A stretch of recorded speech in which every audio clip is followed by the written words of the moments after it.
Ceci est un livre audio autogénéré par Google. Pour Alain et Léo. Note au lecteur. Amis lecteurs, ceci est un vrai faux journal de voyage.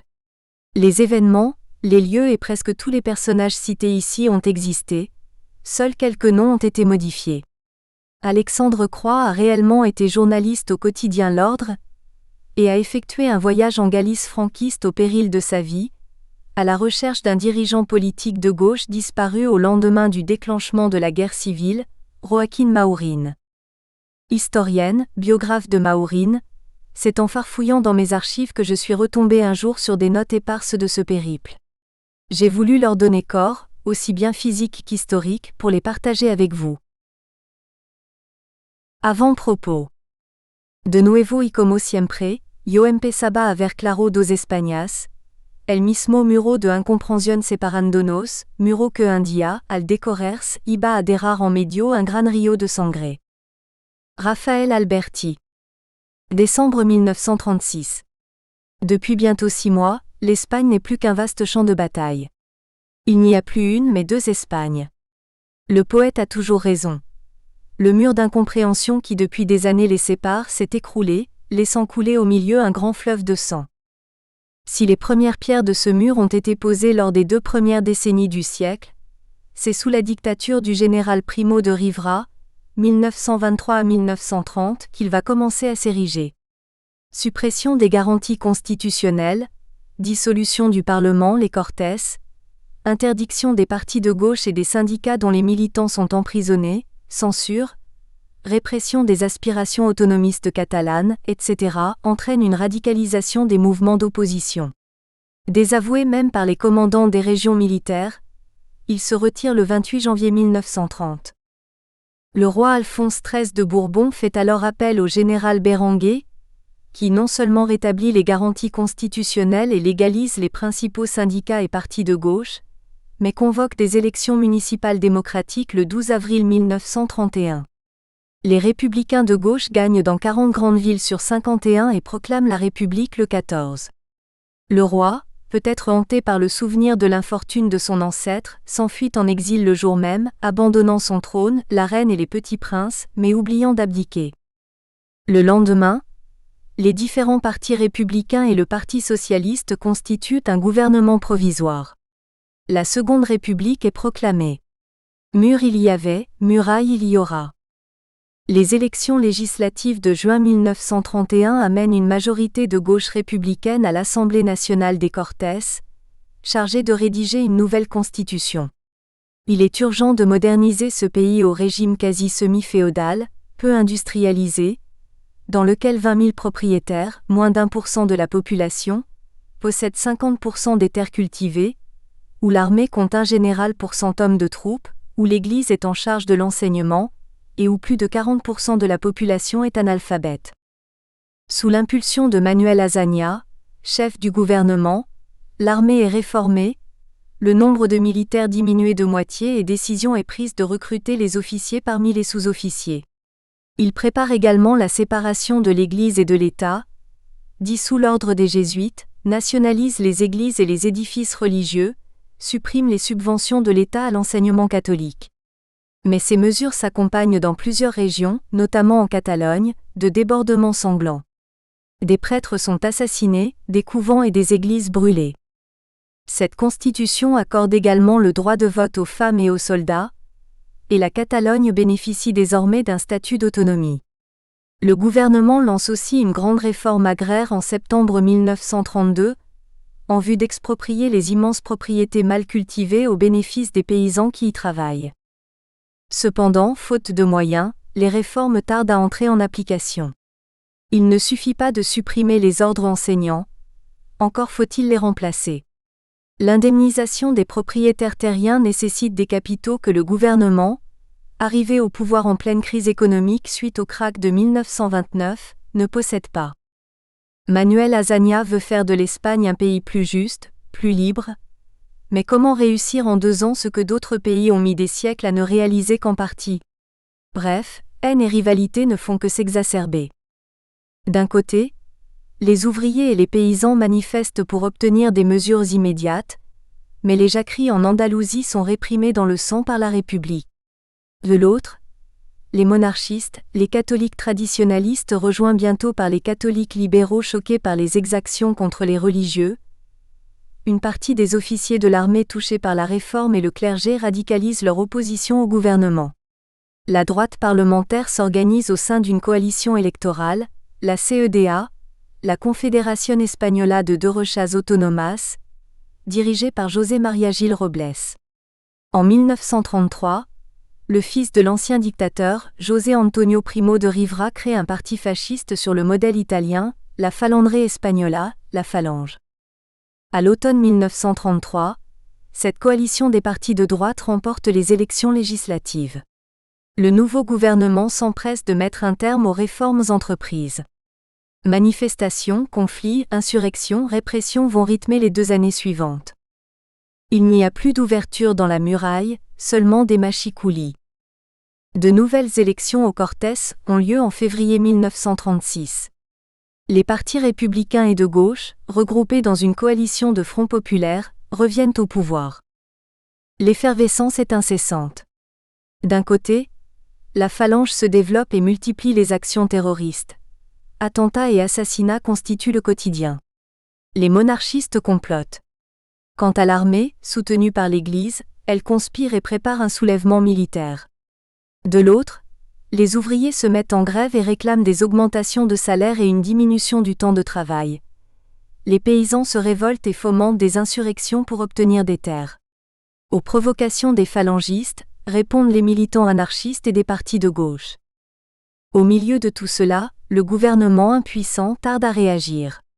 Le 13 juillet, l'assassinat du leader de la droite monarchiste nationaliste, Calvo Sotelo, par des membres des jeunesses socialistes qui veulent venger la mort d'un des leurs, va servir de détonateur.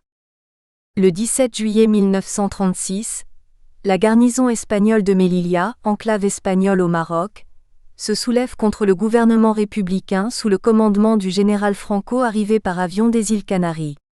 Il débarquera début août en Andalousie avec ses troupes, grâce à des avions allemands et des navires italiens.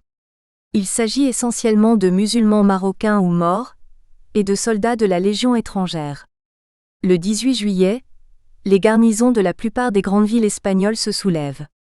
En 3 jours, les rebelles nationalistes s'emparent de la Galice et de la Vieille Castille près de la frontière avec le Portugal, ainsi que d'une partie de la Navarre, du Léon, des Asturies et d'une partie de l'Andalousie. Mais les nationalistes, qui escomptaient s'emparer de tout le territoire en quelques jours, en sont pour leurs frais. L'Espagne industrialisée et les grandes villes Madrid, Barcelone, Valence, leur échappent. Partout le peuple descend dans la rue.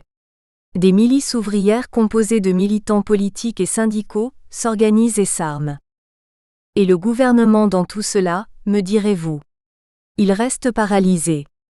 Se voulant rassurant dans ses communiqués des premiers jours, il ne fait qu'exacerber la colère de la population qui réclame des armes. Il tente de négocier avec les rebelles, en vain. Lorsqu'enfin il se décide à distribuer des armes, les arsenaux des grandes villes ont déjà été pris d'assaut par les ouvriers. Le mur s'est effondré, et un fleuve de sang coulera désormais entre les 2 Espagnes. Car ce n'est que le début de 3 années d'une guerre totale et meurtrière qui, en s'internationalisant, va se transformer en brouillon de la Seconde Guerre mondiale. Chapitre 1, 28 au 30 novembre 1936, Paris-Lisbonne. Cherbourg, samedi 28 novembre 1936, en ce matin blafard, je faisais les 100 pas sur le quai du port. La brume qui refusait de se lever habillait d'un voile gris les dockers occupés à charger les cales de l'Arlanza. Il me tardait qu'ils aient fini afin que je puisse monter à bord. Destination Lisbonne. Tout avait commencé, il y avait presque une semaine. L'homme qui était entré dans mon bureau en ce lundi matin, sans frapper comme d'habitude, mais sans hurler, ce qui était inhabituel, affichait sa soixantaine. De taille moyenne, sec, les cheveux restant grisonnants, Émile Buret régnait sur le quotidien L'Ordre 1 depuis 9 ans. Au début du siècle, alors rédacteur à l'Aurore, il avait collaboré avec Clémenceau. Celui-ci en fit son chef de cabinet en 1906 lorsqu'il devint ministre de l'Intérieur. Une de ses grandes fiertés était d'être à l'origine du surnom de Tigre, qui allait si bien aux Vendéens. s'il ne nous l'avait pas raconté 1000 fois, il ne l'avait pas raconté une seule. Voyant Clémenceau s'en prendre à un préfet, il avait déclaré « J'ai cru voir un tigre ». La rumeur publique se chargea du reste et Clémenceau ne fit rien pour le démentir. Alex, mon petit Alex, j'ai un service à vous demander. Ne me répondez pas tout de suite. Vous avez une demi-heure pour réfléchir. Pour répondre, il aurait fallu 1. Que je sache de quoi il retournait, 2. Que je retrouve ma voix. Ce devait être très important car depuis que je travaillais au journal, c'était la première fois que le patron s'adressait à moi aussi aimablement. Vous parlez espagnol, je crois ? Oui. Est-ce que le nom de Joaquín Maurín vous dit quelque chose ? Vaguement. Je l'ai rencontré il y a 9 ans ici, à Paris. Il venait de passer 2 ans dans les prisons du général Primo de Rivera et n'avait eu d'autre choix que l'exil. Il était alors membre du Parti communiste espagnol, mais en conflit avec la direction. C'est Boris Souvarine II qui me l'a présenté. Mais je crois que vous le connaissez. Maurín s'est marié avec sa sœur Jeanne. Pour ce que j'en sais, il a rompu depuis avec les staliniens et a créé le Parti ouvrier d'unification marxiste, le POUM, avec l'ex-trotskiste Andronín il y a 3 ans en Catalogne. Si ma mémoire est bonne, il a été élu député de Barcelone sous les couleurs du Front populaire en février dernier. C'est exact ? Et alors ? Quel est le problème ? Il a disparu. Disparu. Comment ça ? Le coup d'État militaire du 18 juillet contre le gouvernement de Front populaire l'a surpris alors qu'il faisait une tournée politique en Galice. Nous avons la certitude qu'il a pu se cacher jusqu'à fin août. Une dizaine de cartes datées de juillet et d'août sont parvenues à sa femme à Paris, avec des retards considérables d'ailleurs. La dernière, envoyée de la Corogne fin août, est extrêmement alarmante. Elle indique une situation désespérée, celle d'un homme qui va mourir. Depuis, plus rien. On veut quand même garder espoir. Des rumeurs courent sur des possibilités de refuge dans la montagne. Un journal parisien a aussi publié une info selon laquelle une radio La Corogne parle d'un détachement Maurín, cerné dans la montagne. Et qu'attendez-vous de moi ? Que vous partiez à sa recherche. Mais, patron, la Galice est le fief de Franco, elle est tombée aux mains des nationalistes dès les premiers jours. Les franquistes contrôlent toute la région, et le fait d'être français ne va pas améliorer les choses. J'y risque ma peau, moi. Bref, 4 jours plus tard, je prenais le train pour Cherbourg. La veille, j'avais rencontré Boris. Il m'avait confié une lettre de recommandation du directeur de cabinet de Léon Blum, André Blumel, pour le consul de la Corogne. Si je devais rejoindre rapidement la Galice, le Finistère espagnol, l'itinéraire le plus commode qui s'offrait à moi était le passage par le Portugal. Selon mes informations, un contrôle très strict des journalistes français avait été mis en place à Saint-Jean-de-Luz, et l'entrée en territoire espagnol par Irún nous était pratiquement impossible. De plus, le quotidien Le Temps avait annoncé 2 jours avant qu'en exécution d'un ordre du gouvernement franquiste de Burgos, la frontière hispano-française serait fermée pour 15 jours. Je dois dire que j'étais horriblement pessimiste sur mes chances de pénétrer en Espagne nationaliste. Outre que je représentais un journal dont une investigation sérieuse aurait facilement démontré la réserve, voire la suspicion à l'égard de Franco en raison des attaches hitlériennes de ce dernier, je n'étais pourvu que de maigres recommandations.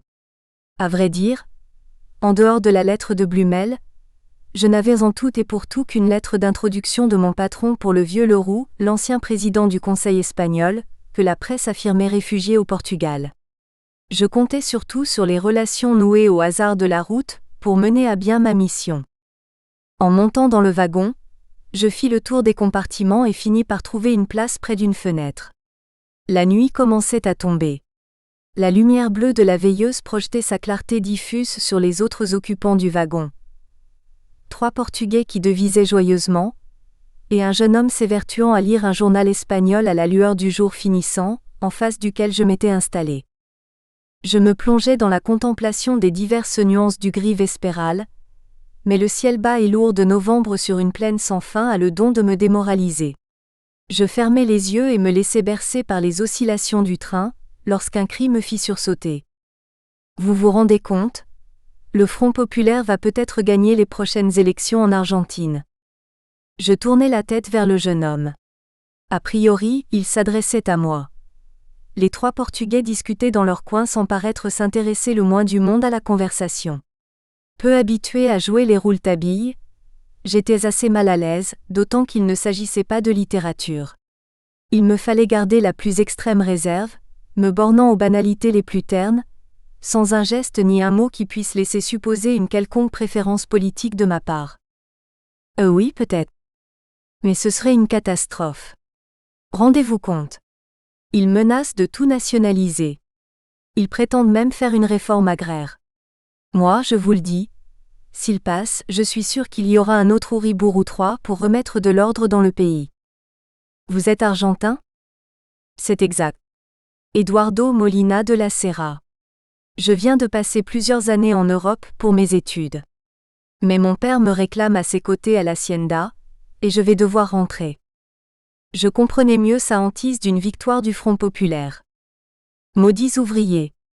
Notre famille les a nourris, logés, leur a permis de travailler depuis des générations. Et maintenant ils veulent les taire. Mais nous nous défendrons, nous ne les laisserons pas faire. Nous tuerons s'il le faut, avec la bénédiction de Dieu. Ah, ça suffit. Depuis des siècles, vous et vos semblables exploitez ceux qui travaillent pour vous. Nous espérons que vous avez apprécié cet aperçu. Pour continuer à écouter ce livre audio sur Google Play Livres, utilisez le lien dans la description de la vidéo.